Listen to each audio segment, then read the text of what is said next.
I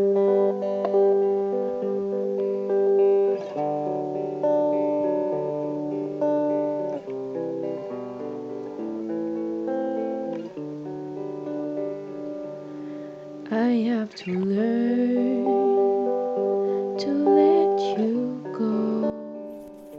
Salutations voyageurs, salutations voyageuses et bienvenue sur le Voyage Conté, la chaîne qui vous fait explorer le continent et la culture africaine à travers ses contes et ses épopées. J'espère que vous vous portez tous bien. Moi, je me porte. Je me porte. Oui, je me porte. Comme tu peux le voir, on est de nouveau de retour dans la pénombre la plus totale. Ah, que dire? Que dire? Je me suis couché hier et mes belles tresses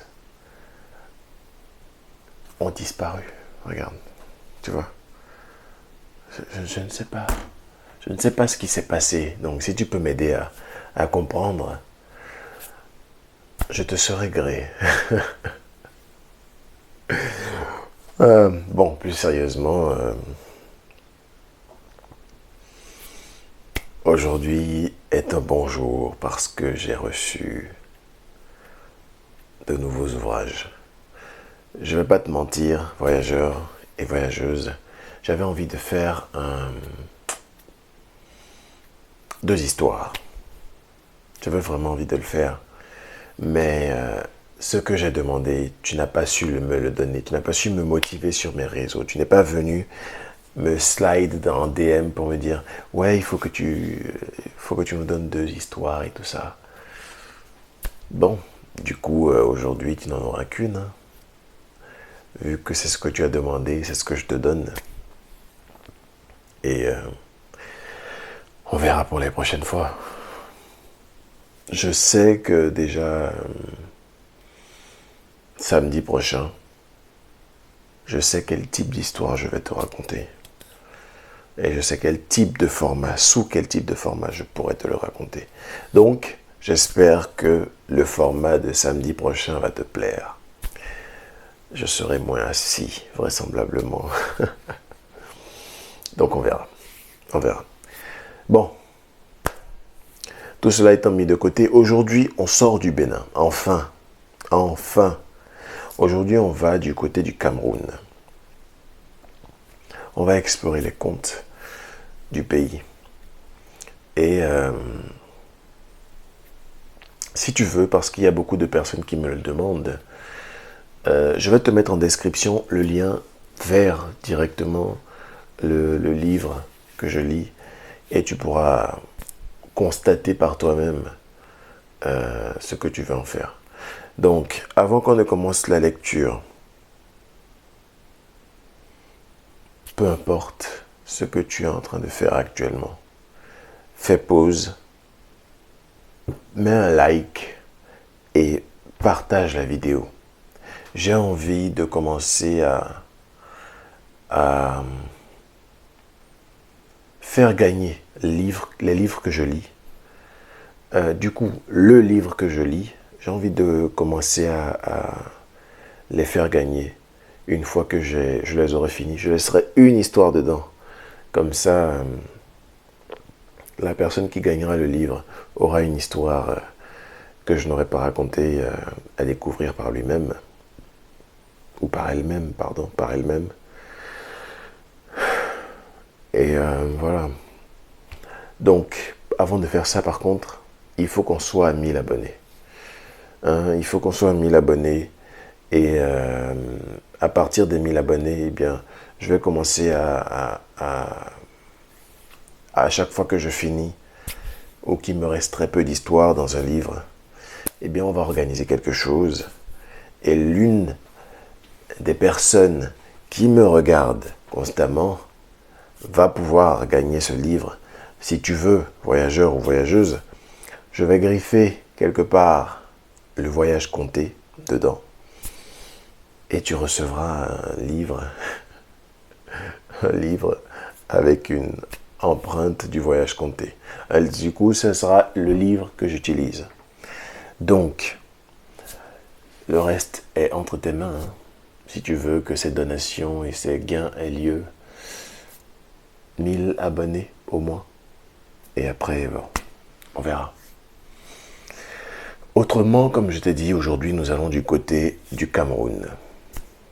Pourquoi? Parce que, bon, on est resté longtemps au Bénin. Éventuellement, on y reviendra pour finir les quelques histoires avant que je ne fasse la donation. Mais pour l'instant, on va changer d'air. On va changer d'air. Ça va être un peu plus dans l'Afrique centrale. Donc, j'espère que tu es bien accroché. Parce qu'aujourd'hui, on va du côté des animaux. Pardon d'avance aux Camerounais si j'écorche les noms. Ne m'en voulez pas trop. Mais on y va. Le conte d'aujourd'hui est un conte du Cameroun. Et le titre est A.M. Koé, le singe au nez blanc et le léopard. Un jour, le léopard se déplaça pour une partie de chasse. En effet, des nuits et des nuits durant, affamé, il n'avait pas goûté au gibier. Il parcourait la forêt, à pas feutrés, les yeux hors des orbites, la queue basse, la langue pendante. Lorsque soudain, il disparut dans une fosse soigneusement couverte à l'extérieur de feuilles mortes. Cette fosse servait de piège. Abasourdi, le léopard ne savait que faire. Crier? Mais c'était hâter l'arrivée du chasseur qui l'entendrait de loin et viendrait l'assommer. Il se démenait au fond du trou, bondissant d'une paroi à l'autre. Aucune issue. À bout de souffle, il se mit à hurler. Car, se disait-il, peut-on mourir muet alors qu'on a une bouche pour crier au secours? Qui sait, peut-être un frère de la tribu des quadrupèdes m'entendra et viendra me délivrer. Ce fut le contraire. Dès qu'un animal apercevait le léopard au fond de la fosse, il détalait à en perdre l'haleine. Quoi? Le léopard? Qui peut s'approcher de ce lieu sans risquer sa vie? Qu'il s'en tire tout seul, à chacun son problème. Les quadrupèdes passèrent à la queue leu-leu, en évitant le piège. Le léopard fut abandonné dans son trou, tout simplement. Pendant ce temps, A.M. Koé, le singe au nez blanc, assis, il était vautré sur une branche de parasolier, un fruit doré à la main qu'il dégustait non sans grimace, entendit les jérémiades du léopard. Il se pencha, scruta le bois, scruta même le sous-bois, mais ne put distinguer l'auteur de ces cris qui semblaient sortir de terre. Le singe se dressa, perdit l'équilibre et se laissa choir plus bas dans un buisson. Il tendit l'oreille. Un véritable râle sortait de la fosse. Il s'inquiéta. Qui y a-t-il aujourd'hui? Qui donc peut pousser de tels gémissements? Il mit pied à terre. Et que vit-il? Un léopard couvert de boue jusqu'aux yeux et qui râlait au fond de la fosse. Ô léopard, fils de mon père, que fais-tu là, s'informa le singe. Ô singe, ô fils de mon père, je t'adjure, au nom de notre commune parenté, sauve-moi. Je frôle la mort, j'ai surtout peur du propriétaire du piège. S'il me trouvait ici, pour sûr, c'en serait fait de moi. Ô singe, mon frère, par pitié, tire-moi de la fosse, s'il te plaît. A.M. Coé observa quand même 1 minute de silence en guise de réflexion. Il connaissait le caractère du léopard. Il voulut dissiper alors une inquiétude. Si je te sortais de là, ne risques-tu pas de m'attraper? Le léopard jura. Au grand jamais! Quoi? Qui a jamais fait une chose pareille? Le singe reprit. Parlons en toute clarté, hein? Un accord est une parole d'honneur. Le léopard confirma. Je te le jure, par les ancêtres, n'aie aucune crainte, fils de mon père, délivre-moi. Sceptique, le singe au nez blanc insista. Quoi donc, ô léopard, ne tiens-tu pas ce langage pour l'unique raison que tu es en danger? Hein? Tu es en danger de mort, c'est pour ça que tu me dis ça? Ou bien c'est un autre? Est-ce bien toi, le léopard?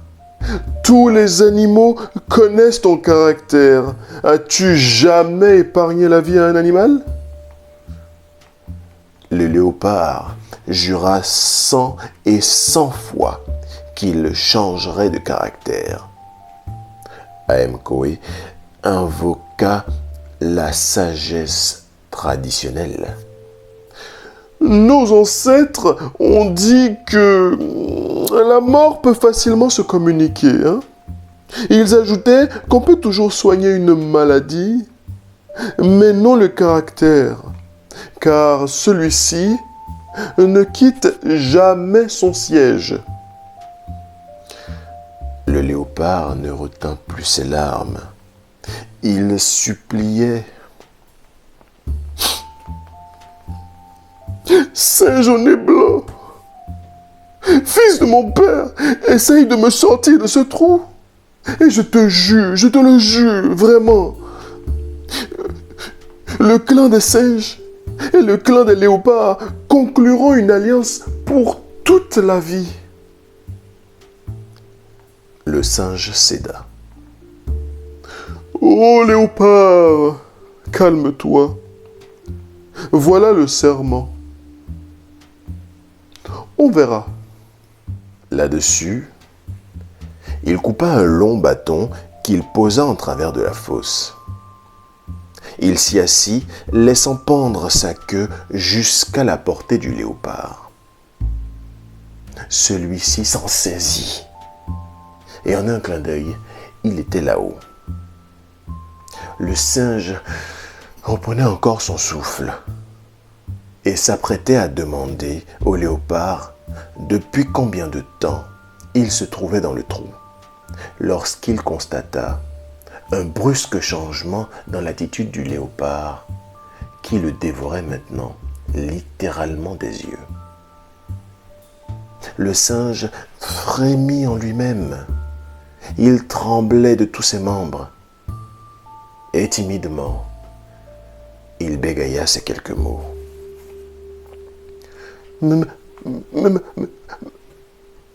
Mais, oh léopard, quelle est cette manière de me regarder, hein? Ta fureur ne connaît-elle jamais de retenue? Alors, le léopard, libéré, promulgua ces paroles. Singe au nez blanc, dit-il. N'as-tu donc jamais appris qu'il n'existe pas de bonheur? Que la technique du bien faire a échappé au cheval, lui qui porte l'homme et qui est battu par l'homme? Quant à toi, certes, tu m'as sorti de la fosse, mais veux-tu me voir maintenant mourir de faim alors que tu es là, devant moi? Tu as décidé de me faire du bien, alors laisse-moi te manger. A.M. Coé se retrouvait face à face avec un fauve, aux yeux exorbitants, langue pendante, queue basse, dents menaçantes et griffes acérées. Terreur dans la forêt. C'est donc vrai. C'est donc vrai, pensa le saltimbanque. Le léopard est décidé à me croquer. Il s'embrouillait encore dans les subterfuges quand le léopard coupa net. Singe au nez blanc, n'as-tu donc jamais entendu que l'homme indulgent ne prospère jamais? Tant bien que mal, le singe s'évertuait à prolonger les débats, histoire de retarder l'heure fatidique. Il crut son salut assuré lorsque, évitant le piège, vint à passer une longue file de quadrupèdes rentrant au logis. Il soumit à chaque passant son litige avec le léopard, misant sur l'impartialité de leur jugement. Mais on craignait le léopard. Puis, ne valait-il pas mieux qu'un seul mourût pour tous? Un égal verdict condamna le singe. On lui demanda de se laisser manger par le léopard. Le fauve devenait dangereusement impatient. N'acceptant plus aucune discussion, il cita à sa victime un dernier proverbe tiré de la sagesse des anciens. Le bavardage est un signe de pauvreté, voyons. Et il allait déjà bondir sur le cercopithèque lorsque soudain apparut la tortue, chargée de son éternelle besace. Les antagonistes la prirent pour dernier juge. « Oh, tortue, fils de mon père !» commença le singe. « Incroyable ce qui m'arrive aujourd'hui. J'ai sorti de la fosse le léopard, le fils de mon père, que voici, et il a juré de ne pas me toucher. Mais aussitôt que je l'ai délivré, je ne suis plus pour lui, à présent, qu'une proie sans défense. Toi au moins, tranche clairement cette affaire. Si j'ai tort, je me laisserai manger. » La tortue se frappa les paumes des mains en signe d'étonnement. « Que veux-tu dire ?» demanda-t-elle au singe. « Tu aurais sorti le léopard du trou? Pas possible! D'où te vient une telle force? » « Je ne mens pas, » répondit le singe. « Voilà le léopard lui-même. Interroge-le. »« Oh, léopard !» s'informa la tortue. « Le singe dit-il la vérité? » ?»« Bien sûr qu'il dit vrai, » grogna le léopard. « Mais là n'est pas la question. Je dis ceci au singe, j'ai faim et je n'ai pas autre chose à manger. » La tortue le rassura. Tu as tout à fait raison, fils de mon père. Toutefois, quand j'instruis un procès, je n'aime pas les on-dit. Je préfère toujours voir de mes yeux. Voici donc mon point de vue. Nous sommes tous ici présents. Le singe, le léopard et puis moi-même. Voici également la fosse et voici le bâton. Pouvez-vous me montrer comment vous vous y êtes pris? De ton côté, oh léopard, tu n'as rien à craindre. Le singe ne saurait fuir nulle part. Je suis là. D'un saut, le léopard a disparu dans la fosse. La tortue appela le singe. « Singe au nez blanc !» lui dit-elle. « N'as-tu jamais entendu qu'un transporteur de grenouilles finit un jour par transporter un crapaud? Que si tu te mets à embrasser chaque arbre, un jour, tu embrasseras un épineux? Qu'à force de happer les mouches, tu finiras par saisir une abeille? » Dans la sérénité retrouvée, le singe prononça ces paroles sublimes.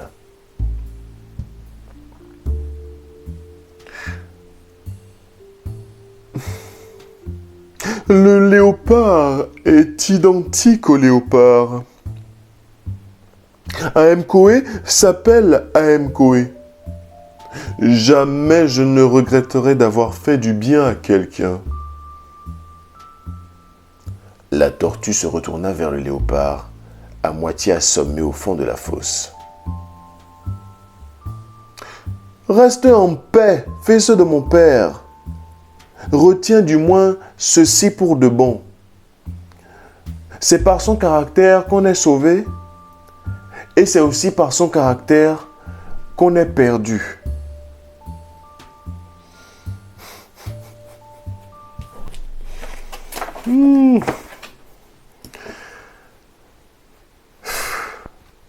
Ouais, c'est exactement ce que je pensais.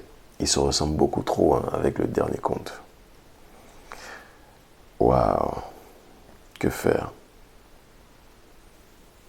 À cause de toi, je vais être obligé de faire un autre conte.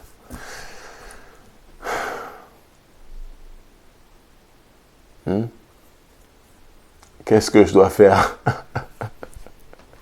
Dis-moi. Dis-moi, parce que là, comme tu sais, je ne découvre pas les contes en avance. Je ne découvre absolument pas les contes en avance. Et les contes camerounais, étrangement, n'ont pas de morale.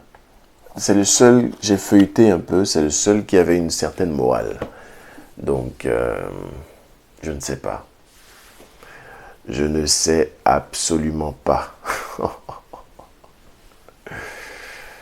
Waouh. Je suis un peu bloqué là. Ce que je ne ferai pas pour toi.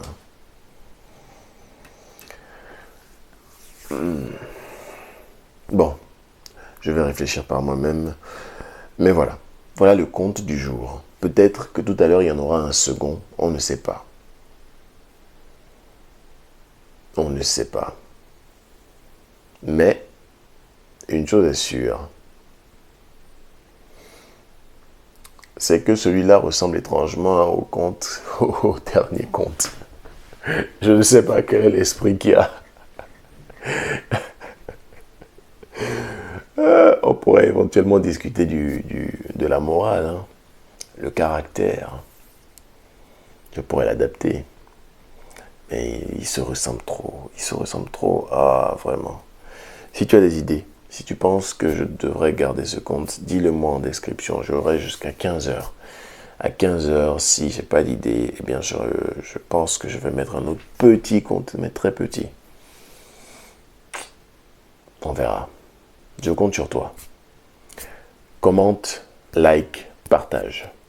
N'oublie pas qu'il faut atteindre les 1000 abonnés si on va commencer à bien faire gagner les livres.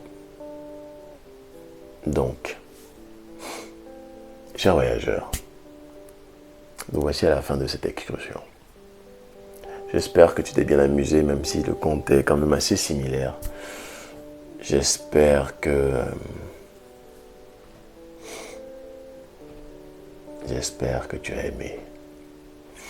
Rendez-vous ce soir 21h pour le live L'Arbre à Palabre. Et jusque-là, au revoir. Si tu es arrivé jusque-là, dis-moi, qu'est-ce que tu attends? Qu'est-ce que tu attends pour t'abonner?